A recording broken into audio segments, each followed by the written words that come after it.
Good morning. நீங்கள் நன்றாய் இருப்பதற்கு நான் உங்களை வாழ்த்துகிறேன்.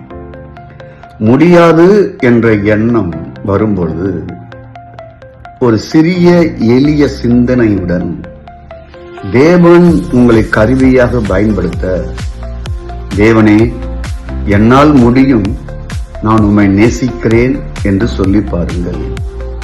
கிறிஸ்து அங்குதான் வெளிப்படும் மாபெரும் ஆற்றலாக இருப்பார்.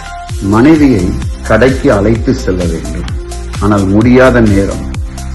தேவனே இந்த நேரத்தில் நான் உம்மை நேசிக்கிறேன் என்று சொல்லி பாருங்கள். நீங்கள் முக்கியமான ஒன்றை செய்து கொண்டிருக்கும் பொழுது உங்கள் மனைவி கடைக்கு போங்கள் என்றால், தேவனே நான் உம்மை நேசிக்கிறேன் என்று சொல்லி பாருங்கள். குழந்தைகளை 1 மணி நேரத்தில் பள்ளியிலிருந்து அழைத்து வர வேண்டும், முடியாத நிலைமை. அப்பொழுதும் தேவனே உம்மை நேசிக்கிறேன் என்று சொல்லி பாருங்கள். தாய் தந்தைக்கு திடீரென்று உதவி செய்ய வேண்டும், ஆண்டவரே நான் உம்மை நேசிக்கிறேன் என்று சொல்லி பாருங்கள்.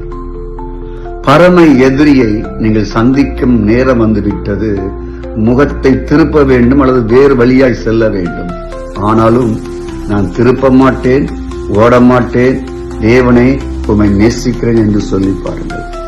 வசதி இல்லாத நிலையில் உதவி செய்ய வேண்டிய நிலை ஏற்படலாம். அப்பொழுதும் தேவனே உம்மை நேசிக்கிறேன் என்று சொல்லி பாருங்கள். பல நபர்கள் மொத்தமாக சேர்ந்து உங்களை காலியாக்க திட்டம் போடலாம், வெளியே தள்ளி கதவை மூடலாம். தேவனே உம்மை நேசிக்கிறேன் என்று சொல்லுங்கள். நீங்கள் பெற்ற மகளோ பெற்ற மகனோ உங்களுக்கு துரோகம் செய்துவிட்டு ஓடி போகலாம், அவமானமாக நீங்கள் நிற்கலாம்.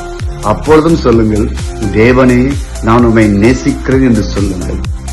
உங்களை என்னை அழுத்தும் விஷயங்கள் பல ஆயிரம் இழுக்கலாம், ஆனால் அழுத்தும் விஷயங்கள் பெரும்பாலும் மறைந்திருக்கும் ஆசீர்வாதங்களே அதற்குள் தேவன் வைத்திருக்கிறார். அந்த ஆசீர்வாதத்தை தொடர்ந்து உங்களுக்கு கொடுப்பார். நாளைக்கு சந்திப்போமா? God bless you.